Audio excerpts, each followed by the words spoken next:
Hello student, I am going to teach you about हृदय चक्र आवेग। किस तरह से जो है हृदय पंप करता है। इसमें 4 प्लेसेस होते हैं। पहले नोड होता है जिसे हम कहते हैं ऐसे नोड, एवी नोड, फिर एवी बंडल, बंडल्स ऑफ फेस और पर्किंजे फाइबर्स। ये सारे प्लेसेस हैं।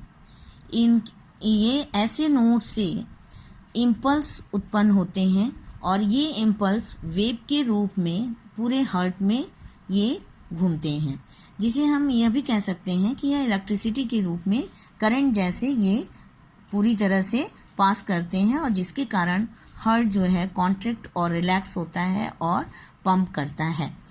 तो सबसे पहले ऐसे नोड जहाँ से कि यह एक्शन पोटेंशियल होता है या क्रिया विभव उत्पन्न होती है जिससे कि यह वेव का रूप लेता है। यह ऐसे नोड जो होता है इसका फुल फॉर्म है सिनो एट्रियल नोड या इसे पेस मेकर कहते हैं। यह जहाँ पे सुपीरियर वेना केवा की ओपनिंग होती है जस्ट उसी के बगल में होता है और यह स्पेशल टाइप के मसल्स का बना होता है।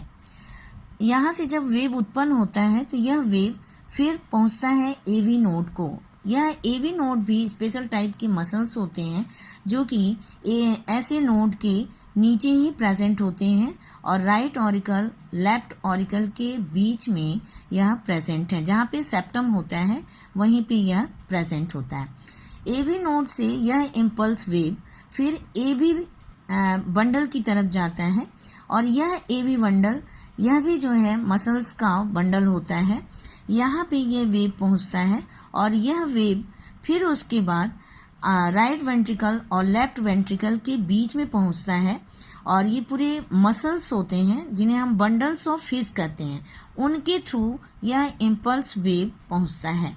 फिर यह impulse wave bundle of fish से फिर ये 2 ब्रांच में डिवाइड हो जाती है जो कि इधर लेफ्ट वेंट्रिकल की तरफ जाता है और राइट वेंट्रिकल की तरफ जाता है। फिर ये वेव इसमें इस तरह से इन मसल्स के थ्रू घूमते हैं।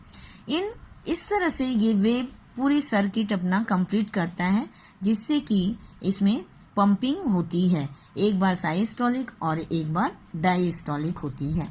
इसको आप फ्लो चार्ट से समझ सकते हैं कि जब यह क्रिया विभव उत्पन्न होता है या यह आवेग जो कि तरंग के रूप में चलता है पहले ऐसे नोड से उत्पन्न होता है, फिर एवी नोड को पहुंचता है, एवी से एवी बंडल को पहुंचता है, एवी बंडल से बंडल ऑफ फिश में जाता है, फिर उसके बाद बंडल ऑफ फिश जो है दोनों डायरेक्शन में चला जाता है जिससे कि वेंट्रिकल्स जो हैं कॉन्ट्रैक्ट करते हैं जिन्हें हम पर्किंजे फाइबर्स कहते हैं, जिसका कि यहाँ पे हमने फ्लो चार्ट दिया है। अब इसके बाद आता है डबल सर्कुलेशन।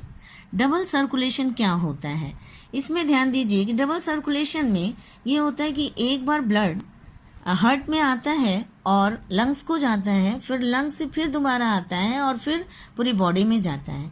तो सबसे पहले इसमें सुपीरियर वेना केवा जो कि बॉडी के ऊपरी हिस्से से ब्लड को कलेक्ट करता है और वो भी डीऑक्सीजनेटेड ब्लड को, और ऐसे इंफीरियर वेना केवा बॉडी के निचली साइड से डीऑक्सीजनेटेड ब्लड को कलेक्ट करके लाता है और राइट एट्रियम में डालता है। फिर उसके बाद राइट एट्रियम से यह ब्लड राइट वेंट्रिकल में पहुंचता है और राइट वेंट्रिकल से यह पल्मोनरी आर्टरी में पहुंचता है।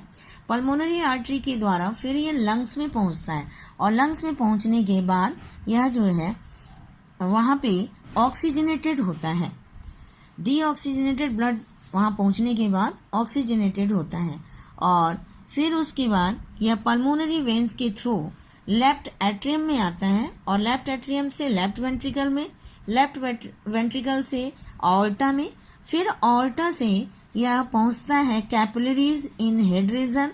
कैपिलरीज ये जो ऑल्टा है यानी आर्टरी यह छोटे छोटे कैपिलरीज में डिवाइड हो जाता है। एकदम पतली पतली जैसे निडल होती है उस तरह से ये ट्यूब लाइक स्ट्रक्चर हो जाती है जिसे हम कैपिलरीज कहते हैं। वहाँ हेड रीजन में जाता है और फिर कैपिलरीज ये बॉडी ऑर्गन्स में जाता है। फिर जो है यहाँ से यह ब्लड जब आफ्टर मेटाबॉलिक प्रोसेस जब ये डीऑक्सीजनेटेड हो जाते हैं तो फिर ये कैपिलरी जो हेड रीजन ऊपरी हिस्सा है बॉडी का, वहाँ से सुपेरियर वेना केवा के थ्रू राइट में आ गए, राइट एट्रियम में आ गए, और जो बॉडी ऑर्गन से हैं फिर आफ्टर मेटाबॉलिक रिएक्शन जो डीऑक्सीजनेटेड ब्लड है वो इन्फीरियर वेना केवा के थ्रू फिर राइट एट्रियम में आ जाता है। ये पूरा फ्लो चार्ट जो है डबल सर्कुलेशन का दिख रहा है।